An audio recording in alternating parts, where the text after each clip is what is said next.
Oi! A primavera, também conhecida como bougainville, é uma planta muito conhecida pelos brasileiros, inclusive no mundo inteiro, e é muito bonita mesmo. Mas para que ela fique exuberante, existem alguns segredos que você precisa conhecer antes de cuidar dela. Afinal, do que elas precisam para florescer bastante e bem? E também a gente precisa se perguntar, será que eu posso ter uma planta certa para eu ter na minha casa ou não? A resposta para essa e outras perguntas você vai ter nesse vídeo. E nesse vídeo eu vou te contar os segredos para cuidar das bougainvilles. Por que tem esse nome tão complicado que não parece brasileiro? É porque esse é o nome da expedição, na verdade é do francês que fez a expedição para poder, que acabou descobrindo as bougainvilles aqui no território brasileiro, porque ela é nativa do Brasil. Eu sou o Gaspar Yamasaki, engenheiro agrônomo, e esse aqui é o canal Cultivando. Aqui nessa casa de Pereira Barreto, eu plantei essa primavera aqui faz alguns anos, e aí para ela poder subir aqui no pergolado. Aliás, usar em pergolados é um dos usos mais comuns para ela, mas também plantar para ela subir em cima de muros é bastante comum também. Para fazer arcos também fica muito bonito. Para marcar passagens, onde a gente vai passar por baixo de um arco cheio dessas flores, também fica bastante legal. E também, muitas vezes se planta no jardim como um arbusto redondinho, ou então no formato que a pessoa prefere. E as bougainvilles também podem ser plantadas em vasos e também dão florações bem cheias também, se você cuida direitinho. Eu tenho uma aqui em vasos, mas ela tá sem flores agora nesse momento. Só que quando ela tem flores, fica bem cheinha também, fica uma estrutura bem bonita. E olha só essa outra primavera que eu vi plantada em vasos. Ela parece um caudex de rosa do deserto. É uma primavera com certeza bem antiga. E por acaso estava num produtor de rosa do deserto, então deve ser por isso, né? Inclusive, as primaveras também são uma das plantas mais usadas para se fazer bonsais, aquelas miniaturas de árvores tipicamente da cultura japonesa, mas que se espalharam aí pelo mundo inteiro. E as primaveras vão muito bem, florescem muito legal também como bonsais. Inclusive tem um senhorzinho aqui em Pereira Barreto que produz milhares desses bonsais de primavera. Vamos logo lá para as dicas então? O primeiro segredo das primaveras é sol. As primaveras precisam de muito sol. Não é um pouquinho de sol direto, não. Quanto mais sol direto elas tomam, mais felizes elas vão ficar e mais elas vão retribuir com florações mais intensas. Se você deixar ela em um local sombreado demais, a tendência é que ela fique mais fraquinha. Ela sobrevive normalmente, fica lá com as folhas dela, mas flores mesmo costumam vir com pouca intensidade, bem pouquinha flor, e as folhas podem começar a pegar ácaros também.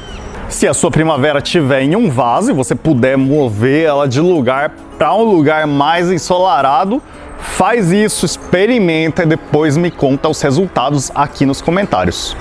Segundo segredo, as primaveras bougainvilles são trepadeiras, pero mucho. Elas não são exatamente trepadeiras, porque as trepadeiras são aquelas que sobem sozinhas nos apoios e precisam necessariamente do apoio para poder sobreviver. As primaveras que são chamadas de trepadeiras, na verdade, são um arbusto quando pequenas, só que elas vão crescendo de uma forma meio comprida e aí elas vão ficando meio bambas, elas são bem flexíveis. E aí elas descem e encostam se apoiando em alguma coisa. E aí elas, encontrando um apoio, ela começa a crescer para os lados. Esse tipo de arbusto se chama arbusto escandente. O nome não importa muito, mas é mais para vocês saberem o que ela é de verdade.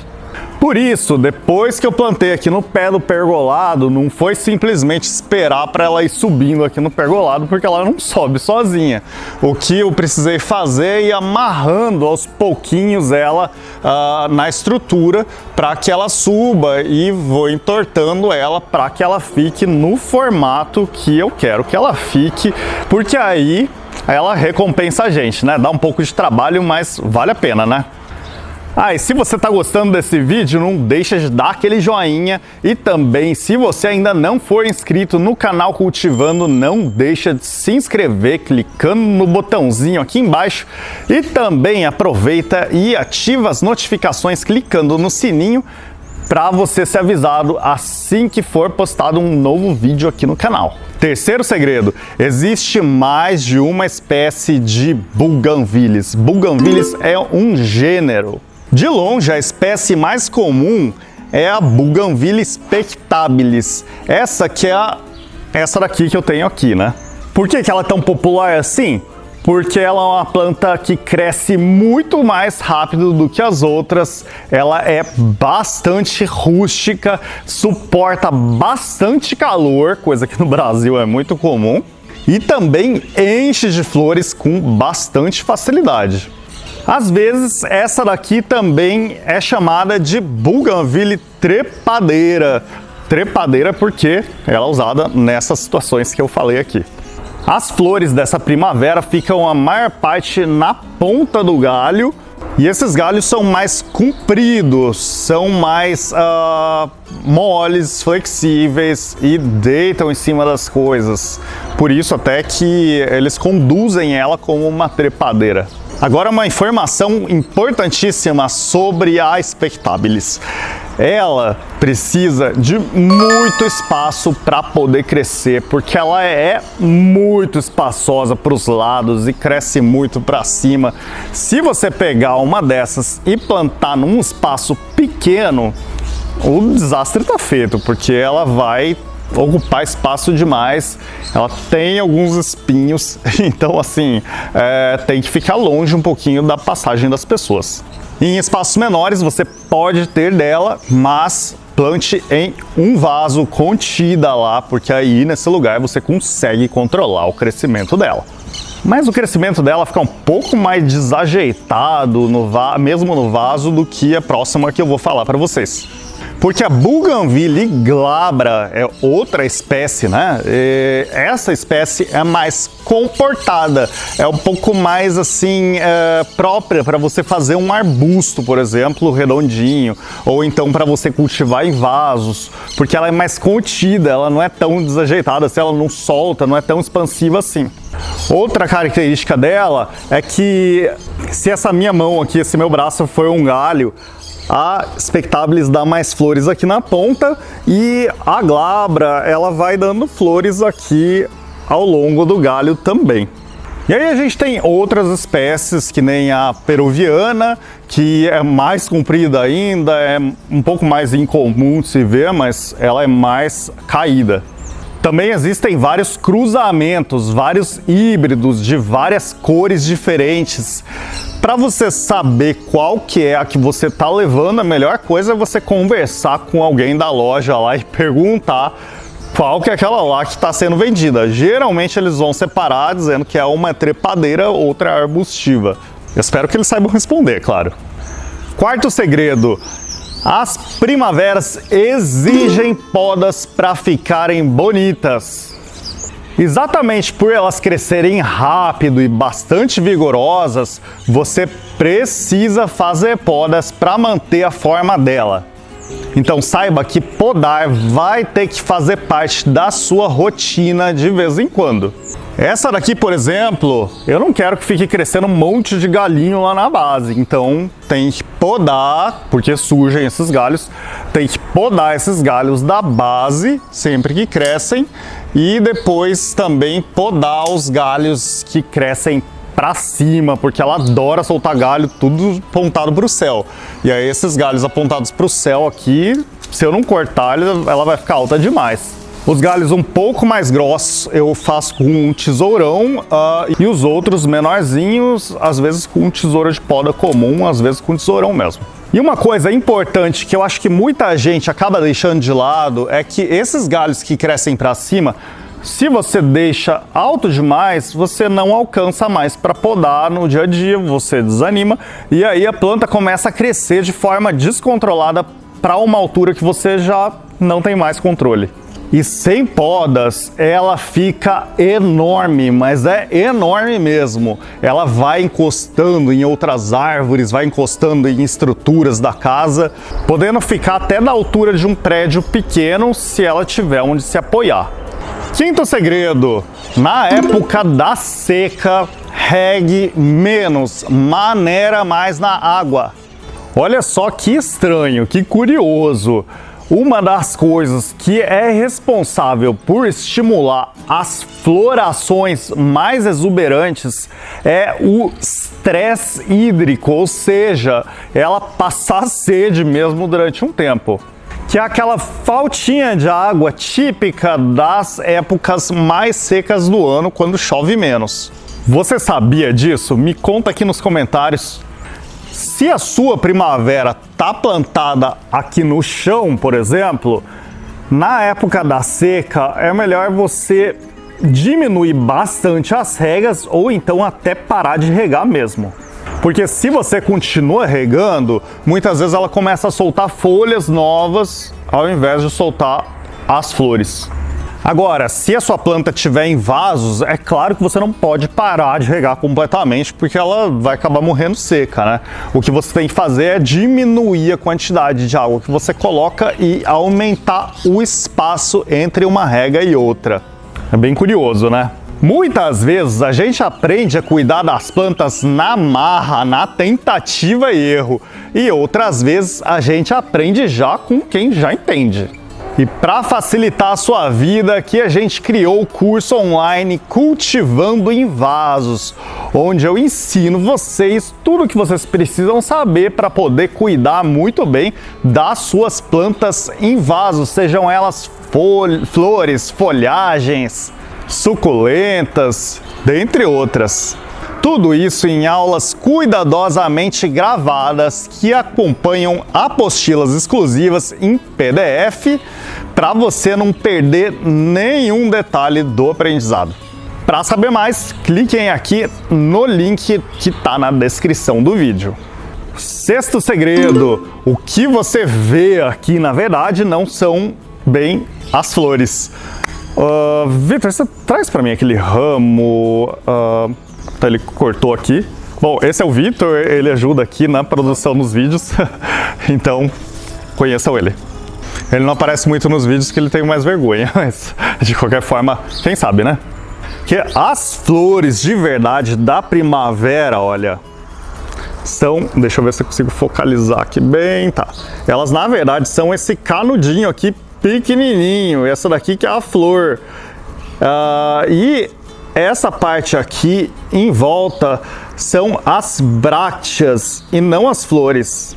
Isso acontece porque se ela só tivesse só essas florzinhas aqui, ela não ia conseguir chamar a atenção de pássaros, insetos polinizadores, e eles vão acabar passando sem polinizar ela.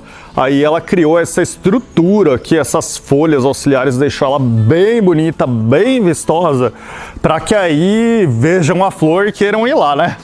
Falando em pássaros, eu não sei o quanto que dá para escutar aí no vídeo, mas aqui tá cheio de pássaros aqui em volta direto, né? Tem arara, tem tucano, tem esse curicaca, uma curicaca que tá bem aqui gritando também.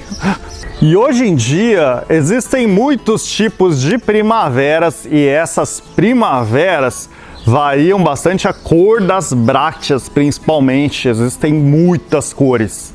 Também existem aquelas que são com uma única camada aqui de brácteas e existem aquelas que têm mais de uma camada, são mais recheadinhas aqui. Essas se chamam dobradas. Mas isso tudo é mais uma questão de curiosidade botânica, porque na prática a gente pode chamar de flor mesmo, não tem problema. Sétimo segredo: tira desse vasinho pequeno demais. Muitas das vezes que a gente compra uma muda de primavera, ela é uma mudinha bem pequenininha que vem num vasinho pequeno também. E aí, se você tentou cuidar numa dessas aí num vasinho muito pequeno, você vê que é muito difícil de você acertar nas regas dela e também ela tá sem espaço para crescer as raízes. Mas você tem que entender que aquilo é uma muda, você tem que levar, transplantar ela, trocar de vaso para um vaso maior para que ela possa se desenvolver. Então pega um vaso um pouco maior que tenha furos de drenagem e também use um substrato também bem drenante, replantando essa planta para ela poder crescer lindona. E antes de falar do oitavo segredo, eu tenho um recado. Para a gente produzir os conteúdos aqui no YouTube para vocês, a gente precisa comprar equipamentos, comprar insumos e fazer uma série de coisas que gastam dinheiro, né? E se você é fã do canal, você agora pode ajudar a apoiar o canal Cultivando, fazendo parte do Clube de Canais, tornando-se um membro do Cultivando aqui no YouTube. E com isso você ainda leva vantagens, como você poder assistir aos vídeos que a gente posta aqui no canal de forma antecipada antes de todo mundo. Você também fica em destaque lá nos comentários, porque você ganha um selo de fidelidade que aparece ao lado do seu nome. E também pode usar emojis divertidos exclusivos nos comentários. E também tem acesso a conteúdos exclusivos que eu posto lá na comunidade. Para saber mais, clique em Seja Membro. Oitavo segredo: dá uma boa segurada na adubação com nitrogênio. Isso porque o nitrogênio em excesso estimula mesmo muitas folhas novas. Se você dá ureia agrícola, por exemplo, é verdade, ela dá um boom de folhas novas. O problema é que o risco é ela começar a soltar muitas folhas novas e se esquecer das flores. Portanto, adubar é sim essencial, principalmente nas plantas em vasos. E na terra, é claro, também é muito desejável que você adube, só que você pode adubar com 4,14,8, por exemplo, né, que ele tem mais fósforo e potássio do que nitrogênio, que vai muito bem. Pode também usar compostos orgânicos, esterco e outros adubos. E os adubos que você encontra para venda que dizem ser para floração também vão muito bem. Só evita exagerar no nitrogênio mesmo. Nono segredo: as flores vêm mais no calor. Apesar de elas poderem dar alguma flor durante o ano inteiro, existem épocas que ela dá florações muito mais intensas do que outras. Principalmente se você mora numa região mais quente, que nem aqui na cidade onde eu tô hoje, né? Ela é calor o ano inteiro, logo sempre tem alguma flor no pé. Mas eu sei que as primaveras são um pouco mais imprevisíveis, são uma caixinha de surpresas, né? E nas regiões mais frias é normal que no inverno ela fique mais carequinha mesmo e não dê flor nenhuma nas épocas frias demais. Mas não, ela não está morrendo, é natural. Décimo e último segredo: não deixe a terra encharcada jamais. Dar água é essencial para que ela possa crescer bem, sim, é verdade. Mas também você não pode deixar a primavera cheia de água durante tempo demais, porque ela não gosta de raízes inundadas. Não por muito tempo. É claro que você acabou de regar, vai ter água lá, mas depois de um tempo ela precisa que aquela água drene, que vá embora, para as raízes poderem respirar bem. Para isso, de novo, eu reforço, o vaso, se for num vaso, precisa ter furos de drenagem e antes de regar, dá uma verificada na terra para ver se ela já está um pouco sequinha, para aí regar de novo. Também lembrando que o substrato também precisa ser drenante, ou seja, deixar a água escorrer rápido. Então, se a água demora demais para descer no seu vaso, mau sinal. Melhor você trocar esse substrato. E na terra, os melhores lugares são aqueles lugares que a terra também drena bastante a água. Então aquele lugar que fica com água empoçada, esquece de plantar ela, planta outra coisa lá. Com água em excesso parada nas raízes, a planta começa a ficar doente. Pode esperar que vai dar problema mesmo. As folhas começam a ficar tortas, secas, com uma série de problemas com fungos, ácaros e coisas do tipo. Com os segredos que eu contei aqui hoje, você consegue cuidar das suas primaveras sabendo melhor como que elas funcionam, né? E você? Tem uma Bougainville na sua casa? Me conta como é que ela é aqui nos comentários. Espero que vocês tenham gostado do vídeo de hoje. Até mais. Tchau, tchau.